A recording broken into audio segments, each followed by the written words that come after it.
Hi friends, अभिमान academy का फिर से आपका स्वागत है। और 69,000 शिक्षक भर्ती में कॉमन नंबर केस की हियरिंग होने वाली है कल को, जैसा कि आपको पता है। और 7 तारीख, देखिए पूरी वीडियो को हम कवर करते हैं एक एक करके। जैसा कि आपको पता है, रिट नंबर 4078 और इसकी जो फिलिंग हुई थी 29 तारीख को इसकी फिलिंग डेट थी।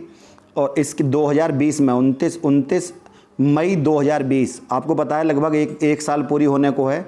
अब कहीं जाके इसका ऑर्डर जो है 30 मई को हियरिंग डेट हुई थी इसकी, और 7 मई को 2020 में, और अब जाकर ऑर्डर।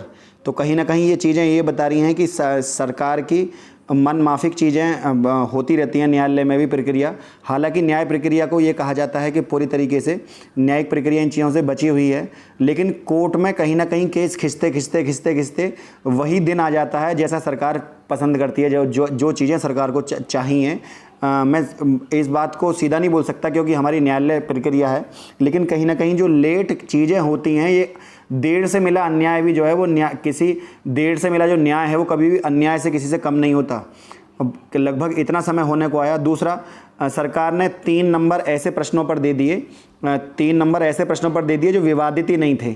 इससे क्या हुआ, 3 नंबर से वो अभ्यर्थी जो लिस्ट में बाहर निकलने वाले थे वो अंदर आ गए और एकेडमिक मेरिट के बल पर वो नौकरी ले गए।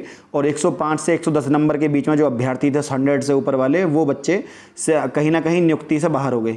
लेकिन अब 7 तारीख को जो है इसकी यहाँ पर और कहीं ना कहीं ऑर्डर सुनाने की पूरे वो हैं। तो आज जैसा कि आपको पता है 7 तारीख को है ना, आफ्टर डिविजनल बेंच, और ये अपना कोर्ट नंबर 39 में ऑर्डर सुनाया जाएगा। तो कहीं काफ़ी उम्मीदें हैं इस केस से। कुछ क्वेश्चन थे जिनके ऊपर विवाद था। गरीबी का आकलन, संविधान सभा के अध्यक्ष, पढ़ने लिखने में अक्षमता, परिभाषा।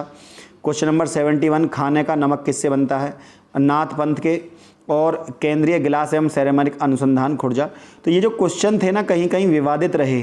जो एनसीईआरटी की बुक है गवर्नमेंट की, एनसीईआरटी, गवर्नमेंट में आंसर अपनी सरकारी किताबों में कुछ और दे रखा है, और ऊपर बड़ी क्लासों में जो प्राइवेट वो हैं लेखक, उनके आंसर कुछ और हैं, और जो हमारी दिल्ली यूनिवर्सिटी है उसके प्रोफेसर्स कुछ और कह रहे हैं। तो कहीं ना कहीं यूजीसी को जो अपनी आंसर की पर रिपोर्ट सौंपनी थी, उसके तहत जो नई आंसर की बननी थी वो नहीं बनी, और वो आंसर की ना बनकर पुरानी आंसर की के आधार पर ही सरकार ने नियुक्ति दे दी, और अभ्यर्थी नियुक्ति कर रहे हैं। तो वो अभ्यर्थी जिन्होंने ये प्रश्न सही करे थे, वो कहीं ना कहीं सरकारी नौकरी में ये देख रहे हैं कि सही प्रश्न करने के बाद भी हमें नियुक्ति क्यों नहीं मिली। तो काफ़ी उम्मीदें लगाई जा रही हैं ये जो ऑर्डर आने वाला है।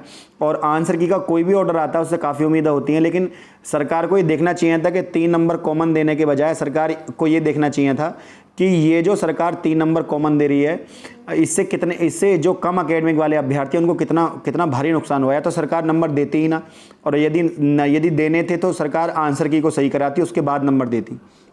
तो काफ़ी विवादित रहा है अपना पूरा मैटर। लेकिन जैसे ही आदेश आएगा आपको तुरंत अपडेट को कवर करके आपको बताया जाएगा क्या होगा।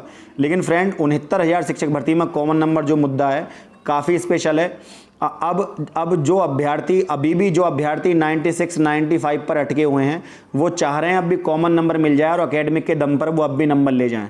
तो आगे भी यही प्रक्रिया चलती रहेगी। कहीं ना कहीं जो पेपर बना था ना, उस पेपर का जो आधार था, उस आधार को आधार के मूल ढांचे में देखने की आवश्यकता है कि जो आंसर की थी, आंसर की पहले करेक्ट होती, और करेक्ट आंसर की से जो सही उत्तर होते उनके आधार पर नौकरी मिलती सभी को।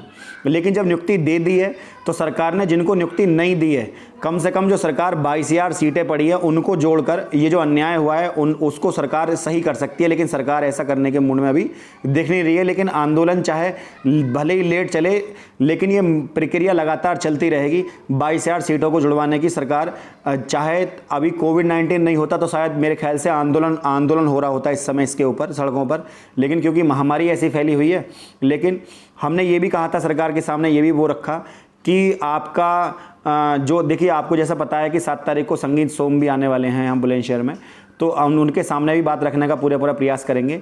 लेकिन सबसे इम्पोर्टेंट बात तो ये है कि जो आंसर की है उसको करेक्ट करा के सरकार को वहाँ सही तरीके से जो मेरिट लिस्ट के अंदर अभ्यर्थी आ रहे हैं, जितने अभ्यर्थियों का अहित हुआ है, आंसर की आने से या 3 नंबर मिलने से या एमआरसी रूल से किसी भी तरीके से यदि किसी अभ्यर्थी का अगर अहित हुआ है तो हम ये नहीं करें आप किसी की नौकरी वापस लो, लेकिन कम से कम आप उतने ही पद जोड़कर आप यहाँ पर उन सभी अभ्यर्थियों को नौकरी दे सकते हो, लेकिन सरकार ऐसा करे तभी। फ्रेंड, इस वीडियो को वहाँ तक पहुँचाइए जहाँ तक ये पहुँचनी चाहिए, जो शासन स्तर पर, क्योंकि सबसे बड़ी बात ये होती है कि हम लोग यहाँ बात को बोलते हैं लेकिन उस बात को कह नहीं पाते। मैं ये नहीं कह रहा आप इसी वीडियो को पहुँचाएं, आप अपने पास से टाइपिंग कर सकते हैं, अपने हाथ से टाइपिंग कर सकते हैं कि सर ये पूरा मुद्दा जो मैंने आपको बताया है।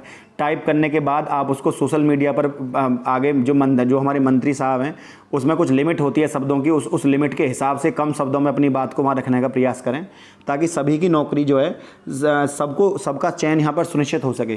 फ्रेंड, बस यही अपडेट देनी थी। किसी भी कल जैसे ही ऑर्डर आता है आपको तुरंत अपडेट के साथ फिर हाजिर होते हैं। आज के लिए इतना ही। चैनल को लाइक, शेयर और सब्सक्राइब करना ना भूलें। जय हिंद, जय भारत।